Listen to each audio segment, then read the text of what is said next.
Assalamualaikum warahmatullahi wabarakatuh. Kali ini saya akan membahas mengenai Kepulauan Seribu. Tapi sebelum kita bicara soal Kepulauan Seribu, saya sedikit beri perspektifnya, konteksnya. Mengapa Kepulauan Seribu ini perlu kita bahas? Dunia selama begitu panjang menyaksikan ketimpangan antar negara. Bahkan dulu ada istilah dunia pertama, dunia kedua, dunia ketiga. Ada istilah negara maju, negara berkembang, negara yang terbelakang. Banyak istilah dibuat untuk menggambarkan ketimpangan antar negara. Nah, beberapa waktu terakhir ini, ketimpangan antar negara itu sudah mulai makin tipis. Tetapi yang muncul lebih kuat justru ketimpangan dalam negara. Di saat ketimpangan antar negara itu mengecil, tapi ketimpangan dalam negara itu melebar. Jadi misalnya bedanya Jakarta dengan Singapura, dengan Tokyo, dengan Los Angeles, dengan London, 3 dekade yang lalu, 4 dekade yang lalu mungkin gapnya tinggi. Sekarang jarak gap antar kota-kota itu makin tipis. Tetapi antara Jakarta dengan kawasan lain di Indonesia, gapnya makin membesar. Nah, sekarang kita bicara tentang di Jakarta. Di dalam kota Jakarta sendiri, yang disebut sebagai Provinsi DKI Jakarta, itu ada 5 kota, 1 kabupaten. Nah, ketimpangan antara kota dan kabupaten terasa makin luas. Kotanya mengalami perkembangan, tapi kabupatennya justru terlihat stagnan sehingga gapnya meluas. Itulah sebabnya mengapa salah satu yang kita serius janjikan pada saat kita mulai bertugas di Jakarta, ada janji nomor 14 tentang Kepulauan Seribu. Mengatasi ketimpangan antara kawasan daratan dengan kawasan kepulauan. Apa masalah utama yang ada di sini? Kita sadar bahwa nomor 1, untuk kita bisa hidup dengan layak, ada kebutuhan-kebutuhan dasar harus terpenuhi. Mulai dari air, tempat tinggal, kebutuhan pangan, dan lain-lain. Saya akan bahas itu. Tapi sebelum ngobrol lebih jauh lagi, mungkin ada yang berpikir, ini yang namanya Kepulauan Seribu itu sebenarnya berapa sih pulaunya? Ada berapa di Kepulauan Seribu itu? Mungkin boleh jadi tebakan ini sebetulnya. Karena bisa tebak, berapa pulau di Kepulauan Seribu itu? Ada yang bilang disebut Pulau Seribu karena pulaunya ada 1000. Namanya memang Kabupaten Kepulauan Seribu, tapi jumlah pulaunya 110 pulau. Dan dari 110 pulau itu, yang berpenduduk ada 11 pulau.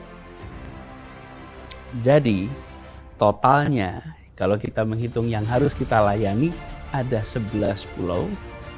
Kira-kira sekitar 7.000 kepala keluarga, yang kalau dihitung jumlahnya 27.000 orang penduduk di kawasan ini. Bila dibandingkan dengan kecamatan-kecamatan yang ada di daratan, maka sangat kecil. Tapi kecilnya penduduk bukan berarti kecilnya pelayanan. Kecilnya penduduk bukan berarti kemudian tertinggal. Justru disitulah letak tantangan. Republik ini tidak pernah didirikan hanya untuk tempat-tempat yang padat penduduk. Republik ini didirikan untuk siapa saja yang ada di Nusantara yang nature-nya adalah kepulauan.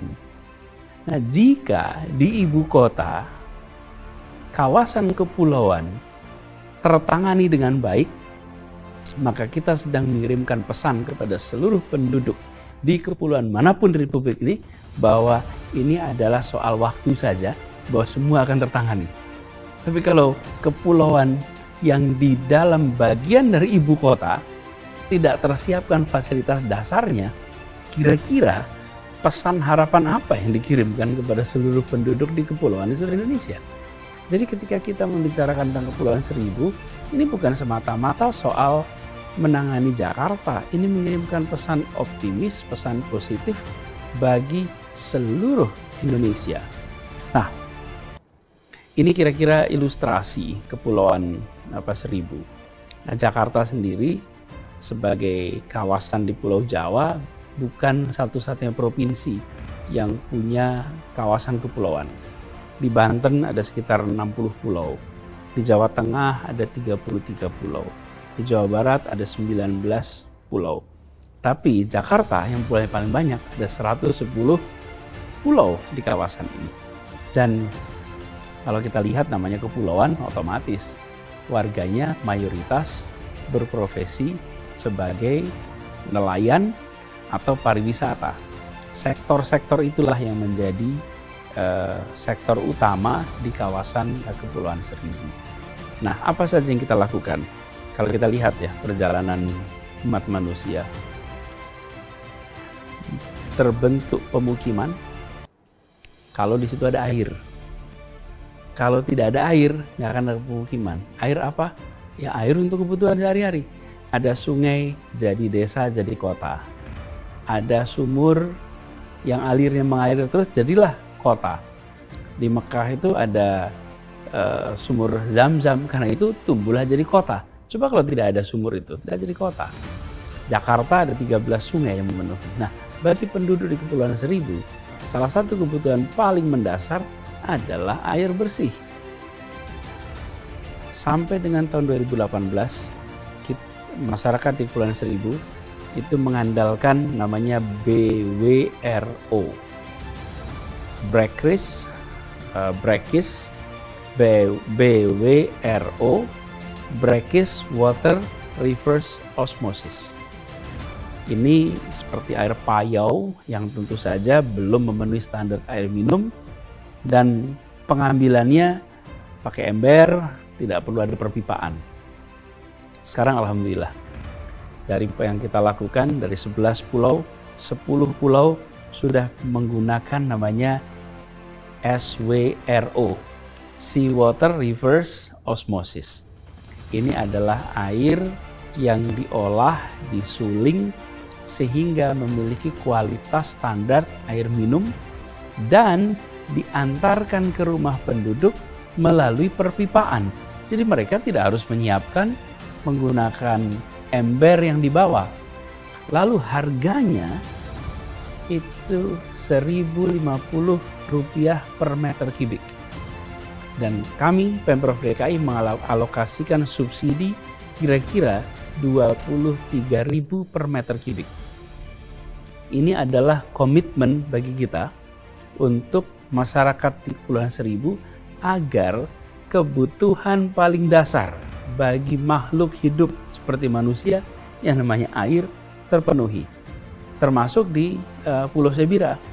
Pulau Sebira itu adalah sebuah pulau yang lokasinya paling jauh dari dermaga di daratan Jakarta. Jangan pernah bilang paling jauh dari Jakarta ya, karena Sebira itu bagian dari Jakarta. Jadi dia paling jauh dari dermaga kita. Pulau Sebira itu lebih dekat dibandingkan dengan Lampung, daratan, dibandingkan dengan Jakarta.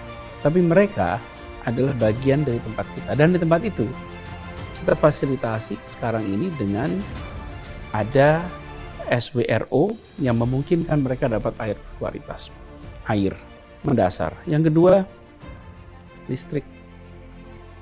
Jadi sampai dengan tahun 2018 listrik belum menerangi semua pulau berpenduduk selama 24 jam. Masih mengandalkan genset. Sekarang alhamdulillah listrik sudah menerangi semua pulau berpenduduk selama 24 jam. Lewat apa? Instalasi kabel listrik bawah laut. Sekarang mereka bisa menikmati listrik sama seperti saudara-saudara yang berada di daratan.